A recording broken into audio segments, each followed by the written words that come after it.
मुझे वो बात कभी नहीं भूलती। एक बार मेरी एक झुग्गी झोपड़ी की रहने वाली बहन मेरे पास आई कि बहन जी मेरी बेटी की शादी है, आप आना। मैंने कहा बता दो कब की है, मैं डायरी में लिखवा देती हूँ, मैं आऊँगी। बहुत अच्छी कार्यकर्त्री थी मेरी। बोली कार्ड वार्ड छपाने की तो हमारी हिम्मत नहीं है, तो कार्ड तो मैं नहीं छपाऊँगी। मैंने कहा तुम्हें कार्ड की मोहताज भी नहीं हूँ, मैं आऊँगी तुम्हारी शादी में। मैं शादी में पहुँच गई। उसके 4 दिन बाद वो महिला आई और जार जार रो रही थी खुशी से। मैंने कहा तुम क्यों रो रही हो, सब कुछ कुशल तो है? बोली कुशल है, ये खुशी के आंसू हैं बहन जी।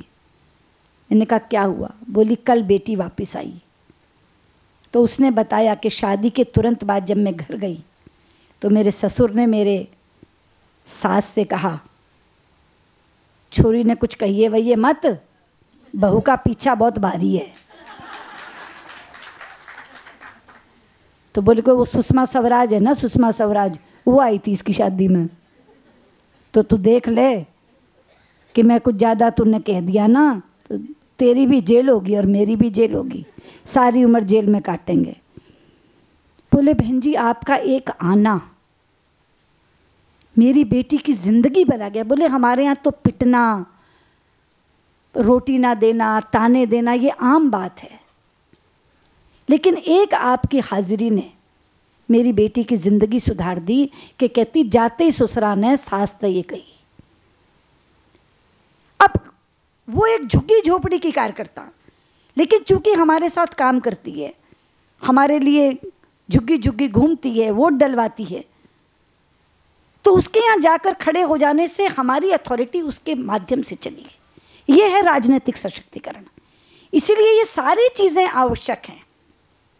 शिक्षा ज़रूरी है, स्वावलंबन ज़रूरी है, आर्थिक दृष्टि से स्वावलंबन ज़रूरी है, ये सारी चीज़ें ज़रूरी हैं। लेकिन राजनीतिक सशक्तिकरण जब आता है तो वो इन सब पर हावी होता है। और आज जैसे मैंने ये कहा कि कितनी भी आप पढ़ लिख जाएं, कितनी भी आप कमा रही हूँ, लेकिन घर में वो अथॉरिटी उस चपड़ासन की ज़्यादा है जो एक लेडी एसपी के साथ काम करती है, उस बेटी की कहीं ज़्यादा है जिसकी माँ एक पॉलिटिकल वर्कर के साथ काम करती है। और इसीलिए हम ये लड़ाई लड़ रहे हैं राजनीतिक सशक्तिकरण की। हमने 33% को तो 50% कर दिया, लेकिन विधानसभाओं में और संसद में ये आरक्षण 33% का हो, क्योंकि मुझे मालूम है उसके बिना देय नहीं मिलेगा। तो वर्षों से इलेक्शन कमेटी में हूँ, वर्षों से, हर बार का अनुभव एक ही है। प्रदेशों में आप सबका अनुभव है। स्मृति तो स्वयं अब इलेक्शन कमेटी में हैं, देखती हैं। कोई कारण नहीं, सीधा जीत नहीं सकती। क्या प्रमाण है जीत नहीं सकती? 1-2 बार तो मुझे कहना पड़ा। फिर इसकी जगह जिस पुरुष को दे रहे हो एफिडेविट लिख दो कि वो जीतेगा जरूर। जितने पुरुषों को देते हो वो सब जीतते हैं क्या? और मैंने कहा ऐसे ऐसे उदाहरण हमारे पास हैं कि जो सीट पुरुषों ने कभी नहीं जीती वो हमने महिला को दी और वो जीत गई। मध्य प्रदेश का ही उदाहरण है, सागर का, सुधा जैन, कभी नहीं वहाँ से पुरुष जीता था। सुधा जी को हमने टिकट दी, सुधा जीत गई, और 1 बार 2 बार नहीं 3 बार जीती, और उत्कृष्ट विधायक का अवार्ड लिया उसने। 3 बार जीती, जो सीट पुरुष कभी नहीं जीतते थे। ऐसे ऐसे उदाहरण है कि जो रिजर्व्ड सीट पर महिलाएं लड़ी, उसके बाद उनकी सीट जनरल हो गई, तो वहाँ की जनता ने मांग की कि नहीं हमें यहाँ से यही चाहिए। बाकी सब हारे, वो जनरल सीट से भी जीती। कलकत्ता के दोनों उदाहरण, किरण बैठी हैं यहाँ, दोनों हमारी वहाँ की सांसद पार्षद कलकत्ता की, दोनों पार्षद जनरल सीट से जीती, और जनता ने कहा कि जनरल सीट से इनको लेकर आओ। तो ये कौन सा प्रमाण है? ये तो बहुत आसान है कह देना जीत नहीं सकती। बहुत लड़ाई लड़नी पड़ती है। लेकिन जैसे कहा अभी जिस एक शब्द का इस्तेमाल किया था विनय जी ने, माइंडसेट, ये जो माइंडसेट है, पुरुष वर्चस्व मानसिकता, इससे लड़ रहे हैं हम, इससे संघर्ष कर रहे हैं। ठीक है हम बिना आरक्षण के आए, लेकिन मुझे मालूम है कि बिना आरक्षण के जो उचित प्रतिनिधित्व है वो नहीं मिलेगा। आ गए हम लोग, लकी थे, आंदोलन की उपज थे, आंदोलन से निकले हुए आए, उसके बाद एक छाप बन गई। लेकिन कितनों को मिला? ज़्यादातर अगर आप देखेंगी तो आपको कौन सी महिलाएं मिलेंगी आज राजनीति में? वो जिनको राजनीति विरासत में मिली है या हादसे में मिली है। ये हम हैं जिन्होंने खुद कुआं खोदा है और खुद पानी पिया है, अपने संघर्ष के बल पर यहाँ आए।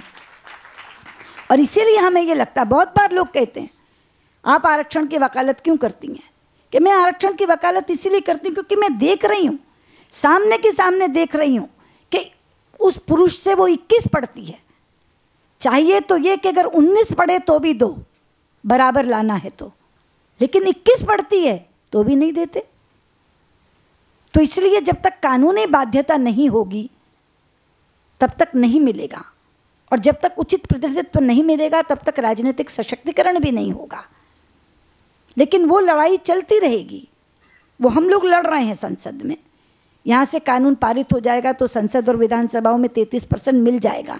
लेकिन आप लोग जो जहाँ जहाँ बैठी हैं, जैसे मैंने कहा कि सशक्तिकरण का मतलब केवल पॉलिटिकल एम्पावरमेंट नहीं है, वो लड़ाई हम लड़ लेंगे। संगठन में लड़ी, वो कमेटी मेरी ही अध्यक्षता में बनी थी जिसमें आरक्षण देने की बात थी, लेकिन हुआ और बहुत स्मूथली हुआ। लोगों को लगता था हो नहीं पाएगा, लेकिन हुआ। आज 33% आरक्षण महिलाओं को मिला है।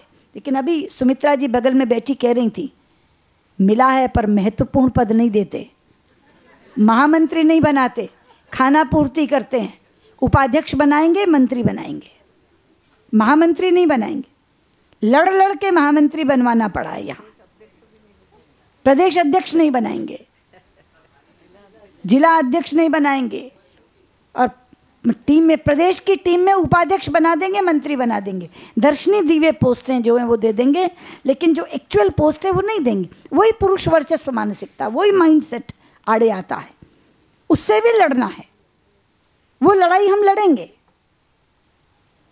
संगठन में भी लड़ रहे हैं, लड़ेंगे, संसद में भी लड़ रहे हैं, लड़ेंगे। लेकिन आप लोग जो जहाँ बैठी हैं, चाहे वो समाज कल्याण बोर्ड में हैं, चाहे वो महिला आयोग में हैं, चाहे वो मंत्री हैं, आप अपने अपने यहाँ देखिए कि गुड गवर्नेंस का कौन सा उदाहरण आप प्रस्तुत कर सकती हैं जिसके माध्यम से हम महिला सशक्तिकरण कर सकें। मुझे लगता है कि एक सेशन यहाँ होना चाहिए अनुभवों की बांट का, जिसने अपना अपना किया है, ताकि जिसे हम कहते हैं कि गुड प्रैक्टिसेस एक दूसरे के उसमें, कि जहाँ अलग अलग मंत्री बताएं कि हमारे यहाँ क्या हो रहा है, ताकि दूसरे उसमें कर सकें कि हम भी ये करें। हाँ, वो बहुत आवश्यक है। और अलग अलग से ये महिला आयोग वाली भी, समाज कल्याण बोर्ड वाली भी, कि हमने क्या क्या किया है, एक दूसरे की सांझ से पता चलेगा। लेकिन इसके बाद यहाँ से जाने के बाद, क्योंकि मैं तभी सार्थक समझूंगी अपने इस वक्तव्य को जब यहाँ से जाने के बाद आप ये तय करेंगी कि आपके अधिकार में क्या क्या करना है, उस अधिकार के माध्यम से आप अपने प्रदेश की महिलाओं का सशक्तिकरण कैसे कर सकती हैं, और फैसले लेने का काम करिए। फैसलों को बहुत स्पीड और गति से अमली जामा पहनाने का काम करिए। अगर इतना भर आप यहाँ से ये मंत्र लेकर चली जाएं तो मैं समझती हूँ मेरा ये उद्घाटन सार्थक हो गया। बहुत बहुत धन्यवाद।